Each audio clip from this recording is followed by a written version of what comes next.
কিন্তু সমস্যাটা কোথায় হলো? মমতা বন্দ্যোপাধ্যায় তো এভাবে বাঙালি মুসলিম, বিহারি মুসলিম ভেঙে ভেঙে বলেননি। যতবার রেড রোডের ওই জমায়েতে গেছেন ততবার বলেছেন আমি আপনাদের পাশে আছি। আপনারা মানে বাংলার মুসলিমদের পাশে আছে। তিনি বিহারি হন, বাঙালি হন, যাই হন। তাহলে গন্ডগোলটা ঠিক কোথায় হচ্ছে? এই যে ফিরহাদ, সিদ্দিকুল্লাহরা প্রত্যেকে নিজেদের অধিকার চাইছেন, মেজরিটি সেভি মেজরিটি হতে চাইছেন, দুর্ভাগা বলছেন অন্য ধর্মের মানুষদের, নির্দিষ্ট করে হয়তো হিন্দুদেরই আর বেশি করে। আবার সিদ্দিকুল্লাহ বলছেন আমাদের মনের ব্যথা বেদনা বুঝতে হবে, আমরা যা দিয়েছিলাম তার কিছুই পাইনি, মূল্য চোকাতে হবে আমাদের, আমাদের মূল্য এখনো নবান্ন চুকোয়নি। তাহলে এই ভাগাভাগিটা কোথায়, কেন?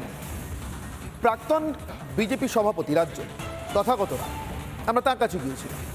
তিনি বরাবরই মমতা বন্দ্যোপাধ্যায়ের সংখ্যালঘু রাজনীতি বা সংখ্যালঘু রাজনীতির নামে মুসলিম তোষণের ভয়ঙ্কর বিরোধিতা করে এসেছে।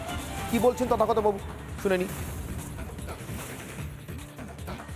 মমতা ব্যানার্জি নিজে বলেছেন তারা দুধেল গাই। এই দুধেল গাইদের প্রতি তার দুর্বলতা দেখে, তার ভালোবাসা দেখে বোঝে যে নবান্নতে কি করেছেন। আর অপরপক্ষে ওই দুধেল গাইদের আচরণ দেখে বোঝে যে তারা এতেও সন্তুষ্ট নয়। সিদ্দিকুল্লাহ যেটা বলেছে সেটা সিদ্দিকুল্লাহর খুব স্বাভাবিক প্রতিক্রিয়া। সিদ্দিকুল্লাহকে আমি ব্যক্তিগতভাবে চিনি, তিনি চরম সাম্প্রদায়িক একজন মুসলিম। তার কাছ থেকে আবার কি আশা করে? তারা দেশে আছে, তারা ভারতে আছে, কিন্তু তাদের আনুগত্যটা পাকিস্তানের প্রতি আছে। এই ছিলেন তথাগত রায়, তার বক্তব্য যেভাবে তিনি বলে থাকেন, তার স্বভাবসিদ্ধ ভঙ্গিতে তিনি সিদ্দিকুল্লাহ ত্রুটি দেখছেন না। মানে তিনি বলছেন সিদ্দিকুল্লাহর কাছ থেকে এটাই প্রত্যাশিত, নতুন কিছু না। কিন্তু মমতা বন্দ্যোপাধ্যায়কে এবার সিদ্ধান্ত নিতে হবে তিনি কতটা মূল্য আর চোকাতে পারবেন। অন্যদিকে শুধুমাত্র ধর্মীয় কারণেই সম্ভবত দেশের পতাকা তোলার একটা বড় মূল্য চুকিয়েছিলেন কাজী মাসুম আখতার, পদ্মশ্রীপ্রাপ্ত শিক্ষাবিদ। যে শিক্ষা প্রতিষ্ঠানে ছিলেন হেডমাস্টার হয়ে, সেখানে দেশের পতাকা তুলতে চেয়েছিলেন তিনি।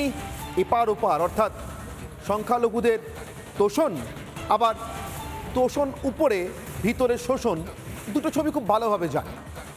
কাজী মাসুম আখতার বারবার বলেছেন এ বাংলায় মারছেও মুসলমান, মরছেও মুসলমান। আজ কি বললেন শুনেন।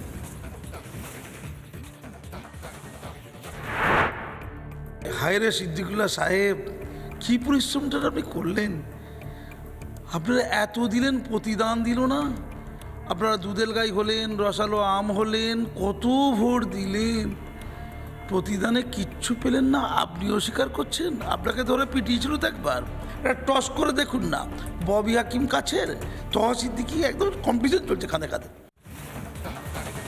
অর্থাৎ কাজী মাসুম আখতার যা বলে আসেন সেটাই আবার বলছেন। আসলে তোষণ হচ্ছে এবং সেটা নির্দিষ্ট একটি তন্ত্রে, মোল্লাতন্ত্রে। কিন্তু সাধারণ মুসলিমের সঙ্গে, গ্রাম বাংলার মুসলিমের সঙ্গে, বাংলার সাধারণ মুসলিম জনতার সঙ্গে এই পাওনা গন্ডার কোনো হিসেব নেই। সিদ্দিকুল্লাহ কি সেই পাওনার মূল্য চোকাতে বলছেন, নাকি নিজের পাওনা মানে যা করেছেন তার ফেরত চাইছেন সরকারি ক্ষমতার নিক্তিতে? সৃজিতা, আর এই এত পাওনা গন্ডার হিসেব মুখ্যমন্ত্রী মমতা বন্দ্যোপাধ্যায় কিভাবে চোকান সেই দিকে আমাদের নজর থাকবে। বাংলায় প্রাইম টাইম এখানেই শেষ করছি, দেখতে থাকুন রিপাবলিক বাংলা।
নানা ধরনের কন্টেন্ট দেখার জন্য লাইক করুন, শেয়ার করুন আমাদের ফেসবুক পেজ, সাবস্ক্রাইব করুন আমাদের ইউটিউব চ্যানেল। পাশাপাশি অন্যান্য ব্রেকিং নিউজের জন্য অবশ্যই চোখ রাখুন রিপাবলিক বাংলায়।